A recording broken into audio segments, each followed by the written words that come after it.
నమస్తే, welcome to Andhraprabha. నేను తేజస్వి. నిరంకుశ పాలన నుంచి విముక్తి పొందిన తెలంగాణ ప్రజలు ఇప్పుడు స్వేచ్ఛా వాయువులు పీల్చుకుంటున్నారు. అసలైన ప్రజాప్రభుత్వ ప్రస్థానం ఇప్పుడే మొదలైంది. తెలంగాణ మహిళలను మహాలక్ష్ములుగా తీర్చిదిద్దడమే మా లక్ష్యం. వచ్చే ఏడాదిలో 2 లక్షల ఉద్యోగాలు, 6 నెలల్లో mega DSC. Telangana governor Tamilisai Soundararajan అసెంబ్లీలో ఉభయ సభలను ఉద్దేశించి చేసిన ప్రసంగంలోని హైలైట్స్ ఇవి. అందరికీ నమస్కారం అంటూ ప్రసంగం మొదలుపెట్టిన గవర్నర్ ప్రముఖ కవి కాళోజీ కవితను స్మరించుకుంటూ ముందుకు సాగారు. అందరికీ నమస్కారం. I wish to begin my speech at this historic session.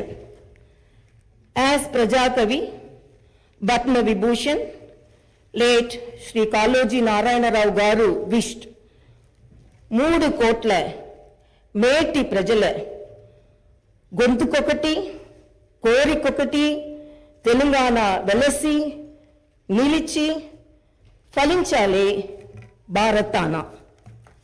ప్రజా సంక్షేమం కోసమే 6 గ్యారెంటీలు ప్రకటించిన తమ సర్కారు బాధ్యతలు చేపట్టిన 48 గంటల్లోపే 2 హామీలను అమలుపరిచిందని గవర్నర్ గుర్తు చేశారు. తమ మేనిఫెస్టోలో పేర్కొన్న మిగతా హామీల అమలు కోసం వచ్చే 100 రోజుల్లో కార్యాచరణ రూపొందిస్తామని తెలిపారు.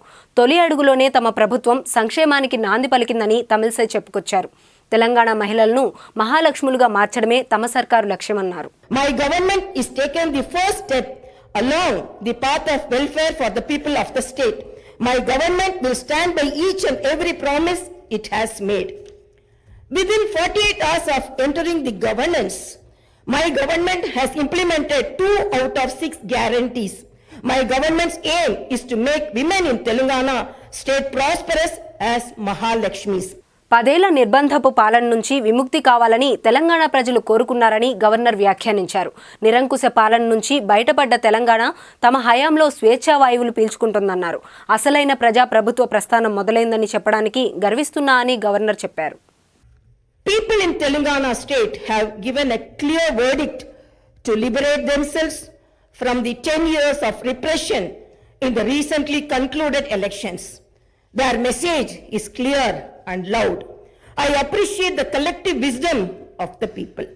Telangana is breathing fresh air of freedom and liberty now. Telangana is liberated from autocratic rule and dictatorial tendencies. The people's verdict unequivocally stated that it would not tolerate any repression. This verdict became a cornerstone for civil rights and democratic rule. The iron barricades that divided the rulers from the people have been dismantled. I feel proud to say that the glass houses and the obstacles have been removed and the true people's governance has begun. తమ ప్రభుత్వం వచ్చే 10 ఏళ్లలో mega DSC notification ఇచ్చి teacher పోస్టులు భర్తీ చేస్తుందని హామీ ఇచ్చారు. టీఎస్పీఎస్సీ ప్రక్షాళనకు ఇప్పటికే చర్యలు మొదలుపెట్టామని, ఏడాదిలోపు 2 లక్షల ఉద్యోగాలు ఇస్తామని స్పష్టం చేశారు. We will fill up the teachers' post by conducting the mega DSC within the 6 months. We are happy to inform you that the government has already begun the exercise to clean up the TSPSC. We will take steps to fill up 2 lakh vacancies within 1 year. Telangana ఏర్పాటుకు పోరాడిన వారికి, తెలంగాణ ఇచ్చిన అప్పటి UPA ప్రభుత్వానికి governor కృతజ్ఞతలు తెలిపారు. అమరవీరుల త్యాగాలను స్మరించుకున్నారు.